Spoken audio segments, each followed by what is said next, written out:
রয়েছি আমরা বেনারসের আশি ঘাটেতে, আর আশি ঘাটে এখানে সন্ধ্যা আরতি কিছুক্ষণের মধ্যে চালু হবে।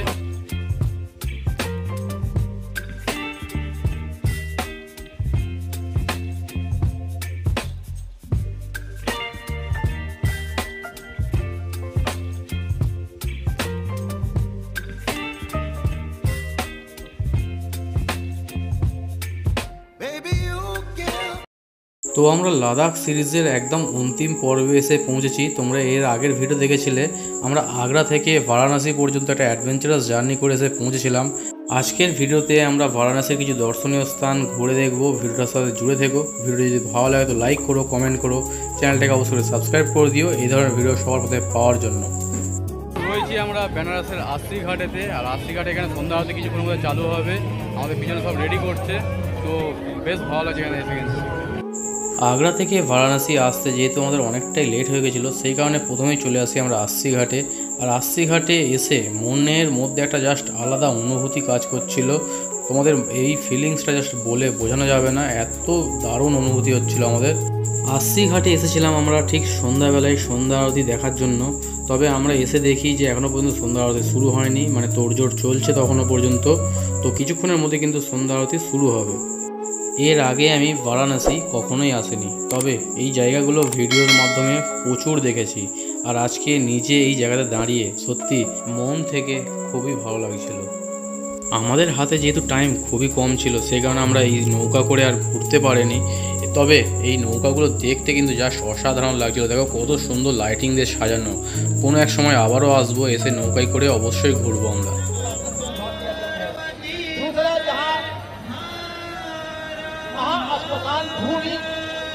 यहाँ पर देश विदेश से लोग मोक्ष प्राप्त करने के लिए आते हैं। तीसरा घाट है यहाँ 10 अपने चौथा घाट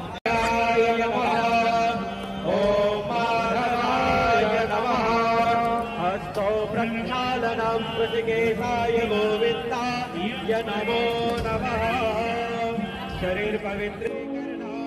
এখানে এসে আমার বারবার কিন্তু এই নদী আর এই নৌকাগুলোর দিকেই চোখ চলে যাচ্ছিল, যার জন্য আমি বারবার এই জায়গাটাকে তোমার সাথে শেয়ার করছি। সত্যি রাত্রির বেলা এই নৌকা বিলাস করতে কিন্তু একটা আলাদাই মজা লাগে ভাই।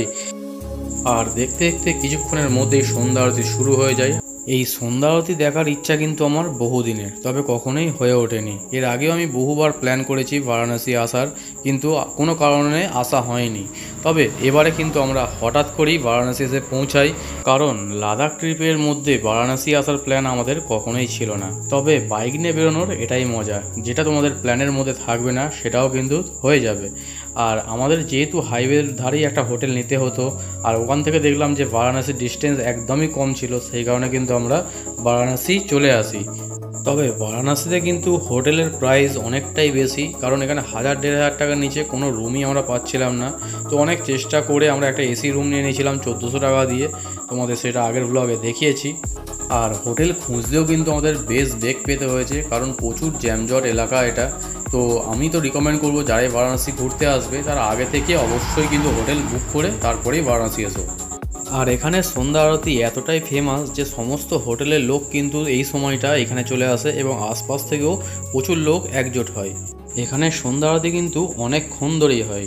আর এখানে সন্ধ্যা আরতি এনজয় করতে করতে কিন্তু আমাদের বেশ খিদে এবং ঘুম দূরেই পাচ্ছিল, কারণ এর আগের দিনকে আমরা সারা রাত গাড়ি চালিয়ে এখানে এসে পৌঁছেছিলাম।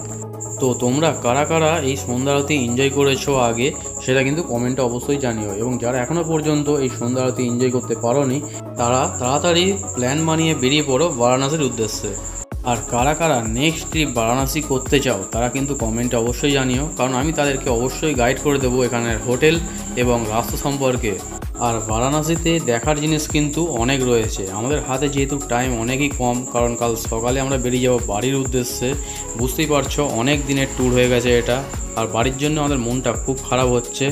সেই কারণে এবারে তো ভালোভাবে বারাণসীকে এক্সপ্লোর করতে পারলাম না, তবে পরবর্তীকালে আমি আরও একবার আসবো এবং বারাণসীকে খুব ভালোভাবে এক্সপ্লোর করব। আর এই লাদাখ ট্রিপটা তোমরা কেমন এনজয় করলে কমেন্টে জানাতে কিন্তু একদমই ভুলো না, কারণ এত কষ্ট করা শুধুমাত্র তোমাদের একটু ভালোবাসা পাওয়ার জন্য।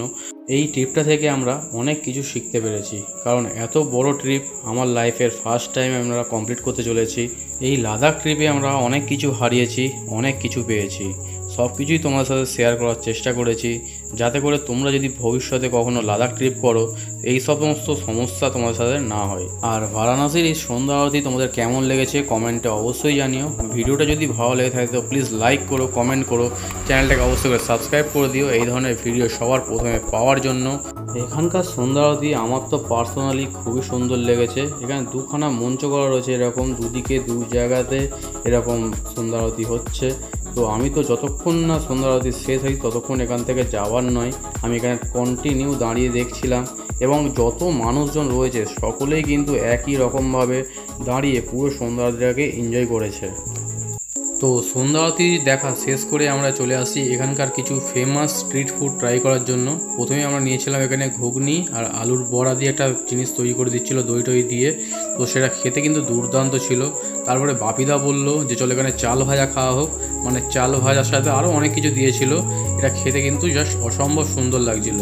তো চলো আজকের ভিডিওটা কিন্তু আমরা এখানে এন্ড করছি। ভিডিও যদি ভালো লাগে তো লাইক করো, কমেন্ট করো, চ্যানেলটাকে অবশ্যই সাবস্ক্রাইব করে দিও এই ধরনের ভিডিও সর্বদা পাওয়ার জন্য। দেখা হচ্ছে নেক্সট এপিসোডে খুব তাড়াতাড়ি।